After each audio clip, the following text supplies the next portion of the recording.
सभी को जुले। तो सबसे पहले मैं करगिल के प्रेस क्लब के मेंबर सभी को शुक्रिया अदा करना चाहूँगा कि आप लोग यहाँ पे आए हैं। तो आज एक छोटा सा रिक्वेस्ट लेके आपके पास आया था कि हम छोटा सा प्रेस कॉन्फ्रेंस करेंगे। इसका करने का मतलब ये है कि आज का दिन जो है लद्दाख के इतिहास में बहुत ही मुबारक दिन है। लद्दाख का नया जन्म हुआ है कि लद्दाख को यूनियन टेरिटरी का दर्जा दे के अभी 3 साल कंप्लीट हुआ है। उसका फाउंडेशन डे आज दोनों डिस्ट्रिक्ट में लेह और करगिल में मनाया गया है। तो इसलिए मैं लद्दाख के हर निवासी को मुबारकबाद पेश करना चाहूँगा।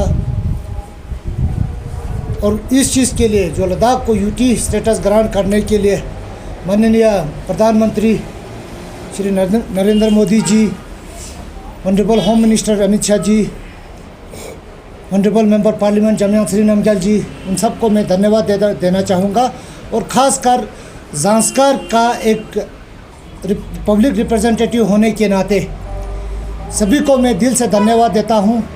और इस 3 साल में जो लद्दाख में जो डेवलपमेंटल एक्टिविटीज़ देखने को मिला है, ख़ासकर ज़ांस्कर जैसे पिछड़े इलाके को जो हमेशा निगलेक्टेड रहा है, नज़रअंदाज रहा है, जिसका भी सरकार आया आके चला गया वो सुनने को हमको मिला, लेकिन ग्राउंड लेवल पे डेवलपमेंटल कोई कुछ होते हुए किसी सेक्टर में कभी देखा नहीं।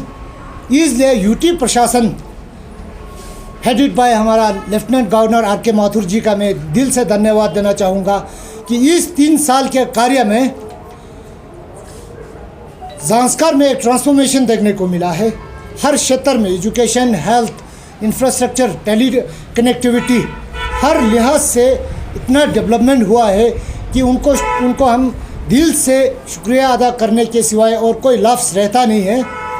और यूटी प्रशासन में जो भी डेडिकेटेड ऑफिसर्स हमारा रहा है, एडवाइज़र साहब हमारा उमन नरोला जी, डिविजनल कमिश्नर सौगत विशाद जी, उसी तरह हमारा सेक्रेटरीज कोतवाल जी, रविंदर जी, ए.के. साहू जी, पद्मा अंगमो जी, महबूब साहब, तो सभी ने डेडिकेटेडली एक ज़ांस्कर जैसे बिछड़े हुए इलाके में इतना डेडिकेटेडली उन्होंने काम किया और ग्राउंड लेवल पे डेवलपमेंटल देखने को मिला।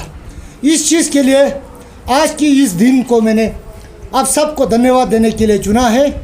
तो आगे आने वाले दिनों में भी हमें कोई गिला शिकवा नहीं होगा। हाँ, हमें भरपूर ये उम्मीद आप लोगों से है, जब तक आप लोग हैं तब तक पिछड़े इलाके जो चंगतांग है, ज़ांस्कर है, हमारा सुरू है, हमारा द्रास है, या जो नज़रअंदाज रहा है आज तक, उन सब में इक्वली डेवलपमेंटल का एक्टिविटीज़ देखने को मिलेगा, मुझे ये उम्मीद है। इसलिए मैं ज़ांस्कर के लोगों की तरफ से सबको दिल से धन्यवाद और सभी लद्दाख के निवासियों को मैं मुबारकबाद पेश करना चाहता हूँ। आज की इस फाउंडेशन डे पे करगिल में हमारा फाउंडेशन डे मनाया गया है, जिसमें डिप्टी कमिश्नर ने खुसूसी ये बोला कि आज करगिल का ऑडिटोरियम हॉल पहली बार भरा हुआ, कचाकच पब्लिक से भरा हुआ, या ऑडिटोरियम के बाहर इतने लोग जमा थे। क्यों? यूटी के फाउंडेशन डे को सेलिब्रेट करने में यूटी मिलने से यहाँ पे क्या डेवलपमेंटल चेंजेस देखने को मिला, लोग उससे संतुष्ट है, वो खुशी इजहार करने के लिए लोग इतना जमा हुआ था। तो मेरे ख्याल से हर क्षेत्र में लोग बहुत ही ग्रासरूट लेवल पे बहुत खुश है। वो अलग चीज़ है, कुछ अपोजिशन का, कुछ लीडरों का अपना पर्सनल सियासी दाल नहीं गालने से कुछ उटपटांग बात बोलने की कोशिश कर रहा है, कानफूसी कर रहा है। हाँ, तो वो तो अलग एक विषय है। तो इसी चीज़ के लिए मैंने प्रेस वालों को बुलाया था। और साथ ही साथ में मैं ये कहना नहीं चाहूँगा कि अपोजिशन को काउंटर करने के लिए आया हूँ या कुछ ये है, लेकिन आप लोग मीडिया वाले हैं, आप लोगों को बखूबी पता है कि कुछ ऐसे बात निकला था कि एलएचडीसी करगिल का काउंसलर है, प्रेस कॉन्फ्रेंस ले में करता है, ऐसा कुछ एलिगेशन बार बार चाहे करगिल से अपोजिशन लीडर्स हो या हमारे ज़ांस्कर से हो, ऐसा बोलते रहा है। ऐसा कुछ बात नहीं है। प्रेस कॉन्फ्रेंस कारगिल में भी कर सकता हूँ, लेह में भी कर सकता हूँ, दिल्ली में भी कर सकता हूँ। और लद्दाख के एक लीडर को पता है, जब हम उतरते हैं जम्मू में दफ़ा 144 तोड़ के 2-2 हफ्ता धरना लगा सकता है अपने लोगों के मफाद के लिए, निमोपदम दर्जा के लिए, ज़ांस्कर को सेपरेट डिस्ट्रिक्ट देने के लिए लगा सकता है। तो प्रेस कॉन्फ्रेंस करने में मुझे कोई शंका नहीं है, कोई कभी झिझक नहीं है, लेकिन उसमें मतलब होना चाहिए। लेने में उमूमन बैठता हूँ वो अलग चीज़ है। यूटी प्रशासन सामने है, मेरा बहुत सारा काम वहाँ होता है। As a counsellor LHDC Kargil में जो मेरा काम होता है वो आज तक बाखूबी सब कुछ हुआ है, उसमें कोई कमी पेशी ना मेरे कॉन्स्टिट्यूंसी के लोगों की तरफ से कंप्लेंट है। हाँ, कुछ पॉपेट्स जो पॉलिटिकल लीडर्स का कुछ पैसा दे के उठ पटांग बोलने की लिए वो खरीद के रखते हैं, वो अलग चीज़ है। I am not answerable to this people. वो कोई मुझे पूछने के लिए आप क्यों ऐसा करता है, आपका कॉन्स्टिट्यूंसी ऐसे, वो हक रखता ही नहीं। वो मेरे कॉन्स्टिट्यूंसी से भी नहीं है, उसने मुझे वोट भी नहीं किया है। तो इस प्रति इस चीज़ को मैं थोड़ा सा क्लियरफाई करना चाहता था। और साथ ही साथ में मैं ये नहीं कहूँगा, हमारा ज़ांस्कर का एग्जीक्यूटिव काउंसलर कुछ दिनों पहले ज़ांस्कर में ज़ांस्कर फेस्टिवल हुआ था, उसमें ज़ांस्कर फेस्टिवल के बाद हमारा CSC का आर्चरी टूर्नामेंट हुआ था, उनका एक स्पीच था उसमें। तो मैं उसको डिटेल में जवाब नहीं देना चाहूँगा, क्योंकि मेरा ये मंशा है कि ज़ांस्कर के चाहे जिस पार्टी में भी हो, हर लीडर एक साथ हो के अभी ज़ांस्कर का जो मूल मुद्दा है, जो पेंडिंग डिमांड हमारा प्राइम डिमांड जो ज़ांस्कर को सेपरेट डिस्ट्रिक्ट का दर्जा देने का है, उस चीज़ के लिए मैं बर्दाश्त करके बैठता हूँ। हर चीज़ को मैं जवाब नहीं देता हूँ। उनका एक स्पीच था कि 300 वोट लेके चार कॉन्स्टिट्यूंसी में 1400 वोटर है, 300 वोट लेके लद्दाख का लीडर बनने की कोशिश करता है, वो अलग विषय है। ऐसी चीज़ों में ये चीज़ें बोला नहीं जाता, और इस चीज़ का मैं जवाब देना होगा तो बाद में दिया जाएगा, और जब देंगे तब देखेंगे लोग किस हिसाब से देते हैं। लेकिन मेरा ये अपील है ज़ांस्कर के बाकी लीडरान से कि सबको एकजुट हो के, अभी जो ज़ांस्कर का प्राइम डिमांड सेपरेट डिस्ट्रिक्ट का है, जब तक सेपरेट डिस्ट्रिक्ट नहीं मिलता है, सबको मिलजुल के, पॉलिटिकल डिफरेंसेस होता है हर रीजन में होता है, तो उस चीज़ को थोड़ा सा डाइजेस्ट करके हमें थोड़ा सा नरमी से सब हैंडल करने की ज़रूरत है। मैं ये अपील करूँगा। बाकी रहा, आप सबको पता है आजकल लद्दाख में जो पॉलिटिकल नया डेवलपमेंट देखने को मिल रहा है, उसमें तो करगिल से भी है, लेह से भी है। लेकिन हाँ, जो नया डेवलपमेंट अभी एपेक्स और KDA का जो अलायंस बना है, उस चीज़ पे मैं KDA को कंडेम करना चाहूँगा, क्योंकि जब KDA फॉर्मेशन हुआ था officially, still we are in district Kargil, we are stake holder of district Kargil, we have 2 communities in Zanskar, एक मुस्लिम कम्युनिटी, एक बुद्धिस्ट कम्युनिटी। तो जब KDA फॉर्म हुआ था, लद्दाख का जो भी बड़ा डिमांड करना होता है, नुब्रा वालों को पूछा जाता है, लेके क्रिश्चियन को पूछा जाता है, लेके सुन्नी को पूछा जाता है, लेके शेर कम्युनिटी को पूछा जाता है। हमारे ज़ांस्कर के सुन्नी कम्युनिटी को क्यों नहीं पूछते हैं? हमारे ज़ांस्कर के बुद्धिस्ट कम्युनिटी को क्यों नहीं पूछते हैं? तो हमारे बिहाफ पे कोई डिमांड करने का हक नहीं रखता है, हम वो इजाज़त आप लोगों को नहीं देंगे। तो ये बहुत बड़ा चीज़ है जो हमें अच्छा नहीं लगा, और इसको रेक्टिफाई करने की ज़रूरत है। जब तक ऑफिशियली अनाउंसमेंट डिस्ट्रिक्ट अलग नहीं होता है, तब तक हम डिस्ट्रिक्ट करगिल का स्टेक होल्डर है। तो करगिल डिस्ट्रिक्ट की तरफ से जो भी डिमांड जाएगा, उसमें हम एक स्टेक होल्डर है। उसके अलावा करगिल का minority Buddhist as a whole, चाहे वखा मुल्क हो जहाँ हो, वो सब भी नाखुश है। उस चीज़ का मैंने प्रेस अभी लोगों के ज़रिए देखा है, आप लोगों ने टेलीकास्ट किया हुआ है। तो जो देखिए, ऐसा चीज़ है कि अब आज के सियासी उसमें मेरा जो ऑब्जर्वेशन ये रहा है कि जो भी हो रहा है अभी 24 तक, 23 को शुरू होगा, 24 तक चलाएंगे। ये 24 क्या है, 24 के MP इलेक्शन को ही टारगेट किया जा रहा है। इन्हें भी देखा जाएगा तो लोगों के आम मसाइल को, ग्रास रूट लेवल के प्रॉब्लम को ज़्यादा कम इंटरटेन किया जा रहा है, ना कि ये सियासी मूवमेंट की तरह लोग इसको चलाया जा रहा है।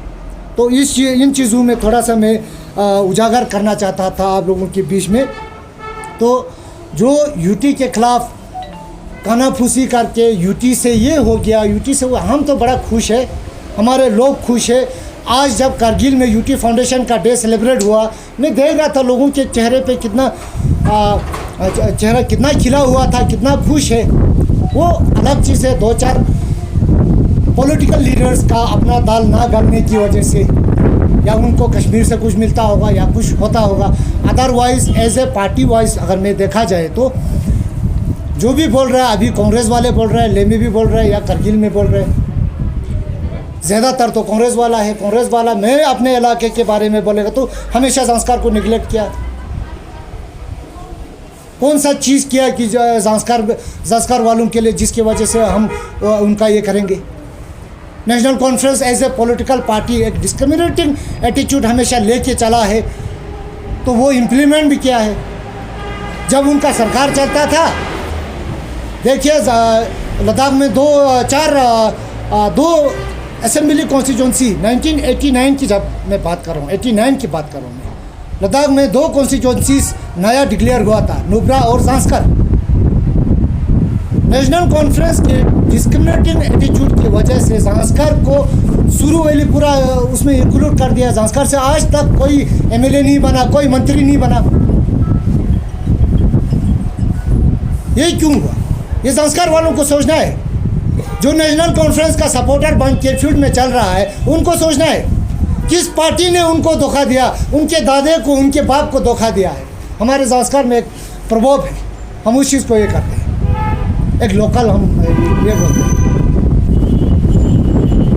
आबे मिशास कौर मक्यूतना यूरोपे रार्जिसुस, इस प्रभाव को उन लोगों के लिए है जो नेशनल कॉन्फ्रेंस का वर्कर बन के उधर फील्ड में चलता है। और जहाँ तक हम करगिल में जो करगिल का कांग्रेस बोलता है, भाई ऐसे में बीजेपी प्रेसिडेंट भी अभी रिप्रेजेंट कर रहा हूँ। बीजेपी ने ये कर, बीजेपी ने क्या किया? बीजेपी आते ही जुजिला टनल से शुरू कर दिया।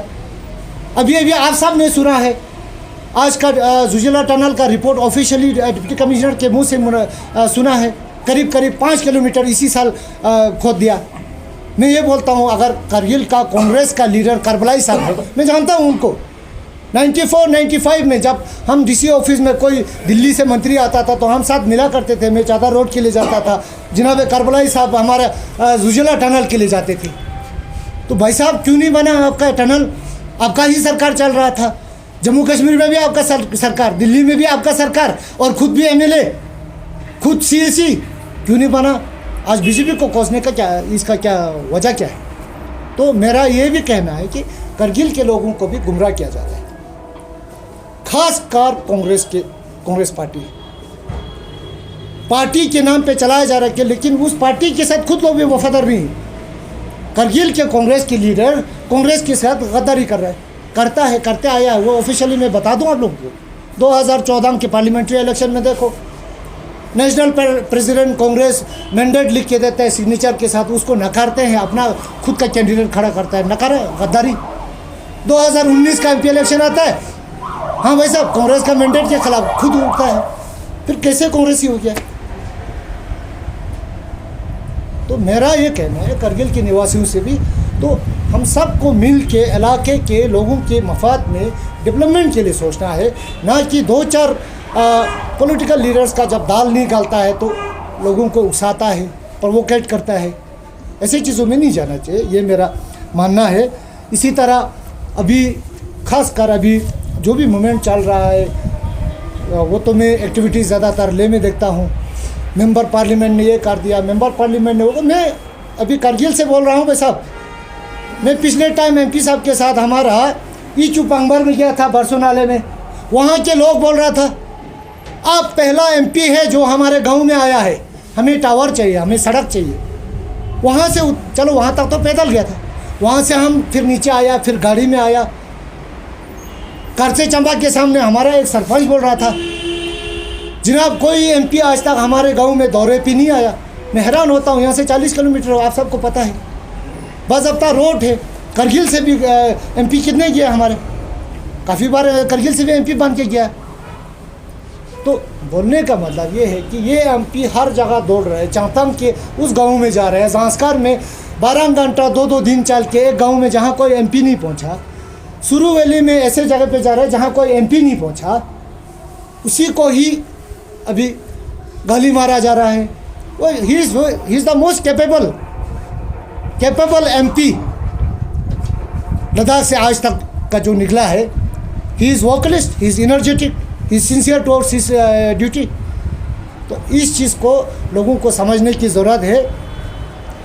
तो जो अभी सियासी जो दाल पाक रहा है पूरा लद्दाख रीजन में, उसको देखते हुए मुझे तो नहीं लगता है कि ये कोई लोगों का भलाई के लिए, हाँ हम भी बोलते हैं एज ए बीजेपी, मैं बोलता हूँ as a BJP Ladakh safeguard, constitutional safeguard के उसके लिए हमने भी साथ दिया, हम आज भी साथ हैं। हम आज भी बोलते हैं कॉन्स्टिट्यूशनल सेफ गार्ड, चाहे लैंड के प्रति हो, जॉब के प्रति हो, हमारा इन्वायरमेंटल प्रोटेक्शन हो, हर चीज़ में हमको वो मिलना चाहिए। लेकिन हम रिक्वेस्ट करते हैं, आप लोगों ने जो 70 साल में नहीं दिया वो इतना जल्द दिया है, तो आज ये चीज़ें भी करने की ज़रूरत है। हम रिक्वेस्ट करते हैं, हम वो नहीं बोलते हम हक है छीन के लेंगे, वो उस हिसाब से हमारा एटीट्यूड ऐसा नहीं रहेगा। लेकिन हम इस चीज़ के लिए गवर्नमेंट से रिक्वेस्ट करेंगे, और ख़ास कर आजकल के नौजवान जितना यूटी प्रशासन ने काम किया है वो काबिल तारीफ़ है। हाँ, एक चीज़ हम आप लोगों के माध्यम से एक चीज़ और रिक्वेस्ट करूँगा, जो लेह और कारगिल और हर क्षेत्र में जो अनएम्प्लॉयमेंट का इशू है उसको, हाँ आप लोगों के पास टाइम नहीं होगा, बहुत सारे काम करने होंगे, लेकिन प्रायोरिटी बेसिस पे अनएम्प्लॉयड यूथ का जो मसला है उसको इंटरटेन किया जाए, क्योंकि बहुत सारे बच्चों का उम्र बड़ा हो रहा है, वो कल एलिजिबल नहीं रहेंगे उस पोस्ट के लिए। ऐसा हमारा रिक्वेस्ट रहेगा। बाकी ज़्यादा हम नहीं बोलूँगा, तो नेक्स्ट टाइम कुछ अगर करना होगा आप लोगों को दोबारा हम इनवाइट करेंगे। आप लोग यहाँ पे आने के लिए मैं शुक्रगुजार हूँ। Thank you very much. Lakhpat साहब, सबसे पहले तो हम आपको बहुत बहुत मशहूर हैं जी सर। आप मुबारकबाद पेश करते हैं कि आपने अपना कौंसलर बनने के बाद पहली बार करगिल में मीडिया सामने खिताब किया। जी। आपका जो भी खिताब होता था वो ले से होता था। जी। पता नहीं आप ये सोच रहे थे कि करगिल की मीडिया आवाज़ नहीं उठाएगी, या आपका जो भी ग्रीवेंस था वो ले से थे। इस वक्त हम बहुत ही खुश हैं कि आपने पहली बार यहाँ पर आपने अपना जो ग्रीवेंस रखा। बेशक हम आपके हर बात को ये करते हैं, लेकिन एक मुद्दा यहाँ पर है, बिल्डिंग भी बनेगी, हेल्थ भी बनेगा, जो सब कुछ हो जाएगा, लेकिन जो इन 3 सालों में जो बेरोजगारी का जो मसला है, जो एक भी अपॉइंटमेंट नहीं हुई है, आप तो भारतीय जनता पार्टी से, इस बारे में क्या सोच, इस बारे में आप क्या कहेंगे? वो मत बोलिए, एक भी अपॉइंटमेंट नहीं हुआ है। काफ़ी अभी आज की स्पीच में ही सीसी साहब ने खुद बोला इतना अपॉइंटमेंट हुआ है, पोस्ट जो है वो रिसेंटली मेरे से ज़्यादा ऑथेंटिक है ना। तो उसमें अभी देख रहा है, हम सरकार से भी रिक्वेस्ट कर रहे हैं ना, वो जो उसी चीज़ को एम्प्लॉयमेंट के इशूज़ को एड्रेस कर। कश्मीर में भी, कश्मीर में तो ऐसा कोई इशू नहीं आया। अब देखो, खासकर हमारा जो केएस के पोस्ट है, केजीएस के पोस्ट है, केपीएस के पोस्ट है, उसका बहुत बड़ा लॉस हो रहा है लद्दाख में। उसके लिए बीजेपी क्या हम भी वही बोल रहे हैं ना। BJP as a whole, I am representing BJP Zanskar का बीजेपी का डिस्ट्रिक्ट प्रेसिडेंट हूँ। BJP as a whole in Ladakh में रिप्रेजेंट नहीं कर रहा हूँ। बीजेपी जो भी कर रहा होगा वो गवर्नमेंट को रिक्वेस्ट कर रहा होगा, जो चीज़ हो रहा होगा वो हो रहा है। अभी डिस्ट्रिक्ट SSRB का भी अभी रिक्रूटमेंट का एडवर्टाइजमेंट निकला है, पुलिस में भी हुआ है, बहुत सारी चीज़ें हो रहा है। वो होने के लिए हम भी बोल रहे हैं, हमने भी आपके साथ ही हूँ इसमें, इस विषय पे ना। वो कोई अलग मुद्दा नहीं है कि मैं कुछ और बोलूँगा, आपका ओपिनियन कुछ है, ऐसा कुछ नहीं है। मैं आपके ओपिनियन के साथ हूँ। ये नहीं हो रहा है, कश्मीर में जल्दी हो गया, यहाँ पे भी होना चाहिए बोल रहे हैं, वो रिक्वेस्ट के साथ बोल रहे हैं। सर आपने कहा कि केडीए पर एक इल्ज़ाम लगाया कि केडीए ने आप ज़ांस्कार को नेगलेक्ट किया। जी जी। तो सर केडीए और एपेक्स का 4 एजेंडे हैं। जी जी। जो किसी एक एक गाँव के लिए, एक खत्ते के लिए, पूरे खत्ते लद्दाख के लिए, पूरी यूटी के मसाइल को लेकर 4 एजेंडे, जिसमें बेरोज़गारी, अच्छा स्टेटहुड, 6 शेड्यूल और लद्दाख की तहफ़्फ़ुज़, ये 4 एजेंडे हैं जो एपेक्स और केडीए उठा रहा है। तो इसमें आपको केडीए का कहाँ कमी नज़र आया? नहीं, KDA as a Kargil democratic front mean organisation of the Kargil district, right, उसमें होना चाहिए बोल रहे हैं। मैं उसमें स्टेक होल्डर्स को बुलाया, हमने हर पार्टी को बुलाया, हर ऑर्गेनाइजेशन को बुलाया, जैसे ले में बुलाया, ठीक है। ले आप एपेक्स बॉडी है, क्रिश्चियन का रिप्रेजेंटेटिव है, सुन्नी मुस्लिम का है, शाही मुस्लिम का है, हाँ जी, बुद्धिस्ट एसोसिएशन है, हर पॉलिटिकल पार्टीज है। तो उसी तरह करगिल में भी होना चाहिए था मेरा ये। यहाँ तो करगिल में हमने, जहाँ तक हमें पता है, करगिल के बुद्धिस्ट एसोसिएशन और बीजेपी ने बाइकआउट किया था केडीए का। नहीं, बीजेपी को बुलाया भी नहीं था। आपने ये बताया है कि ज़ांस्कार के जो सुन्नी ग्रुप है या वहाँ का जो बुद्धिस्ट ग्रुप है, उनको यहाँ पे रिप्रेजेंटेशन नहीं दिया गया। तो मैं ज़ांस्कार, हाँ, ज़ांस्कार बीइंग ए कारगिल का पार्ट, क्या ज़ास्कार का जो कम्युनिटी है, मुस्लिम कम्युनिटी हो या बुद्धिस्ट कम्युनिटी हो, तो यहाँ पे सुन्नी जो एसोसिएशन है कारगिल में, क्या वो उनको रिप्रेजेंट नहीं करता है? या कारगिल का जो बुद्धिस्ट एसोसिएशन है वो उनको अलग रिप्रेजेंट नहीं है, वो करता है? अलग आप है। नहीं कारगिल करते, कारगिल तो बुद्धिस्ट वो बताइए। एसोसिएशन अलग है, वो भी केडीए में नहीं है। ज़ास्कर बुद्धिस्ट एसोसिएशन अलग है, वो भी केडीए में नहीं है। उनको उन दोनों को तो लेकिन पूछा गया था। नहीं पूछा ना, जहाँ तक मेरा नॉलेज यहाँ है, पे जो सुन्नी मैंने तो ग्रुप है, वो और ये भी पहली बार नहीं बोल रहा हूँ के मैं उस दिन मैं आपको बताता हूँ 28 अगस्त 2021 वो जहाँ पे माननीय deputy home minister MOS home Nityanand Rai ji जब ले में आए थे, जैन होटल में हुआ था, स्टेक होल्डर लद्दाख के सभी थे ना। उस वक्त भी मैंने ये क्वेश्चन उठाया था। ऐसा बात नहीं कि मैं आज ही उठा रहा हूँ ना, पूछना चाहिए, क्यों नहीं पूछेंगे? नहीं, क्या वो यहाँ का स्कर्मा डडोल साहब है जो कि बुद्धिस्ट माइनॉरिटी के प्रेसिडेंट। हाँ जी। स्कर्मा डडोल साहब बुद्धिस्ट माइनॉरिटी के जो प्रेसिडेंट थे, उन्होंने शायद 1-2 मीटिंग में शिरकत भी की थी केडीए के। इसके बाद हाँ, लेकिन वो तो बात तो बना नहीं है ना, बना नहीं। अच्छा, दूसरा एक जिससे ज़ास्कार को डिस्ट्रिक्ट की डिमांड काफ़ी लंबे अरसे से है। हाँ। और बीजेपी ने एश्योरेंस दिया था 2019 में कि जल्द से जल्द होगा, और अब 5 साल मुकम्मल होने जा रहे हैं। और ज़ास्कार में जब हम लोगों से बात करते हैं, लोग काफ़ी नाराज़ हैं। ये 5 साल मुकम्मल नहीं हुआ है अभी, है ना, अभी ऑलमोस्ट होने जा रहे हैं। हाँ, 2 साल और बाकी है। एमपी साहब के इलेक्शन के टाइम पे का ये वादा था ना। तो इलेक्शन का जब मूवमेंट शुरू हो गया था तब ये बातें निकला था, है ना। तो वो डिस्ट्रिक्ट का मसला जो है वो सरकार के साथ टेकअप किया हुआ है। हम हर जगह हर टाइम बोलते हैं, हमें पूरा विश्वास है कि हमको डिस्ट्रिक्ट अलग से मिलेगा, है ना। उसमें 2-4 लीडर वो उसको लोगों को प्रवोक करके उल्टा पुल्टा बोलने की कोशिश करता। हमने तो वोट दिया भाई, क्यों नहीं मिलेगा? 70 साल वोट ही देते हैं, उसको तो पता है ना आप लोगों को पता है ना। उस वक्त होली सोली कांग्रेस को जाता था। तो हायर ऑफिसर्स, आप सुनिए, मैं आपको बताता हूँ, सुनिए, वहाँ से कांग्रेस को जाता था होली सोली। 70 साल तक कांग्रेस का रूलिंग था। वादा करने वाला नहीं आया, बात निकलने वाला नहीं आया बाबा। कांग्रेस का सरकार चला जम्मू कश्मीर में।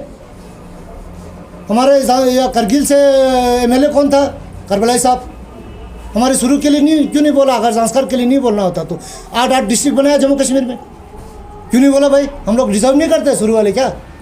चलो ज़ास्कर को तो ये ज़ास्कर का है बोल के नहीं बोलेगा। 2013 की बात मैं सुनाता हूँ आपको। करबलाई साहब आए थे एज ए कांग्रेस का सीएसी। जो ही काउंसिल का इलेक्शन हुआ, सीएसी बन के ज़ास्कर में उनका पहला टूर था। स्टेज से बोला गिव एंड टेक, आप लोग देते हो वोट वहाँ, हम नहीं करेंगे।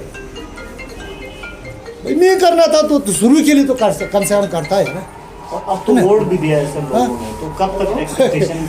हमें उम्मीद है जल्द से जल्द मिले, है ना, मिलने का उम्मीद है। लेकिन कब तक सर? क्या टाइम फ्रेम है? टाइम फ्रेम तो मैं कैसे बता सकता हूँ? मैं तो एक छोटा सा काउंसलर हूँ, आप एक अहम रिप्रेजेंटेटिव कैसे बोल सकता हूँ कि ज़ास्कर का बीजेपी का मेन आवाज़ आप है, और हाईकमान तक आपकी आवाज़ एमपी साहब के जरिए दिल्ली तक जाता है, तो वहाँ से कुछ ना कुछ हमारा आवाज़ सिर्फ एमपी साहब तक जाता है। एमपी साहब ऊपर क्या बात कर रहा है, जल्दी मिलेगा, जल्दी देगा बोल के सिर्फ ये आश्वासन मिला है। और मुझे इस आश्वासन पे पूरा भरोसा है, उम्मीद है, मिलना चाहिए, मिलेगा। सर, ज़ास्कर के स्टूडेंट्स का हर वक्त एक अहम इशू रहता है जब भी रिक्रूटमेंट होते हैं या डिस्ट्रिक्ट हेडक्वार्टर पे किसी भी तरह की काम होता है, तो क्योंकि जो भी बड़े लेवल के या रिक्रूटमेंट होते हैं, एग्जाम्स होते हैं, उसके लिए सेंटर जो है डिस्ट्रिक्ट पे आना उनके लिए काफ़ी टफ होता हाँ, है। ये तो अलग ये इशू है सर। तो ये इशू भी हल करने में रूलिंग हो चाहे रिप्रेजेंटेटिव हो, वो नाकाम हुआ। उसको इस एंगल से नहीं लेना चाहिए कि ज़ास्कर का स्टूडेंट यहाँ करगिल डिस्ट्रिक्ट में सेंटर है तो यहाँ फिर आवाज़ उठा रहे हैं। ये किसी के दिमाग में या किसी लीडर के उसमें नहीं लगना चाहिए। सुनिए, ज़ास्कर जो है is the only district, is the only place, sub division which is 240 kilometre away from its district headquarter. भाई साहब 6 महीना बंद रहता है, अलग से चीज़ है। इसलिए जो मुश्किलात जो देख रहा है उसके हिसाब से डिमांड कर रहे हैं। अगर हो सकता है तो ना, तो सेंटर अलग से दे, इग्नो सेंटर अलग से दे, रिक्रूटमेंट सेंटर अलग से दे। उनको टाइम पे यहाँ एडवर्टाइजमेंट नोटिस निकलता है और पहुँचता नहीं, रास्ता बंद होता है ना। और ज़ास्कर में पहले क्या होता था, ज़ास्कर में एजुकेशन सिस्टम ठीक नहीं था तो लोग ज़्यादातर बाहर रहते थे, है ना। कोई तो जम्मू में है, कोई कहीं है। उसके लिए आपकी पार्टी ने क्या इंतजाम किया? हम कोशिश आपकी कर पार्टी रहे ने तो कोई इंतजाम नहीं किया उन्होंने। इंतज़ाम करे नहीं करे वो तो हम यूटी प्रशासन के साथ कर रहे हैं। मेरे कहने से मेरे करने से तो होगा नहीं, है ना। आप representative हैं ना? मैं तो रिप्रेजेंटेटिव होने से मैं I am not the authority. I can forward the demand of my people to the administration, UT level हो या सेंट्रल लेवल जो भी हो, वो मैं वहाँ तक पहुँचा सकता हूँ। वो मैं भरपूर आज तक पहुँचाते आया है ना। तो जितना भी जो भी अभी चल रहा है, तो मेरे ख्याल से तो अभी ये काफ़ी हद तक जो निगलेशंस district Kargil as a whole हुआ है, हमें पार्टिकुलरली संस्कार हुआ है, उन सब का जिम्मेवार हमारा जो नेता यहाँ से गया। डेवलपमेंटल एक्टिविटीज़, डेवलपमेंटल इश्यूज़ को कम अपना अहदा उसको ज़्यादा महत्वपूर्ण दिया है। जो मैं बोल रहा हूँ ना, कश्मीर अभी हम बोलते हैं people are not happy in Kashmir, of course they have reason, is there right. Sir, आप एमपी के साथ दिल्ली में रहे, मिनिस्ट्री में अक्सर गए, हमने मीडिया में देखा हर एक मिनिस्ट्री में आप चले गए। एमपी का एक इशू था द्रास को भी सब डिवीजन को डिस्ट्रिक्ट बनाया जाए, तो इस इशू में कभी डिस्कस हो गई क्या? नहीं, ऐसा तो कुछ मेरे साथ नहीं हुआ है, लेकिन हाँ अलबत्ता एमपी ने पार्लियामेंट में बोलते हुए हमने देखा है। लेकिन मैं एमपी साहब के साथ दिल्ली जाता हूँ तो दिल्ली में एमपी साहब के साथ तो मैं रहता नहीं हूँ, मुझे किसी मिनिस्ट्री से अपॉइंटमेंट लेना होगा। मैं एमपी साहब को रिक्वेस्ट करता हूँ, वो उन चीज़ों को कंसीडर करते हैं। For more updates, subscribe to our channel Kargil Today. Click the show links and enjoy watching the videos. Like us on Facebook and follow us on Instagram. Keep watching Kargil Today. Keep enjoying Kargil Today, the only voice of Kargil Ladakh.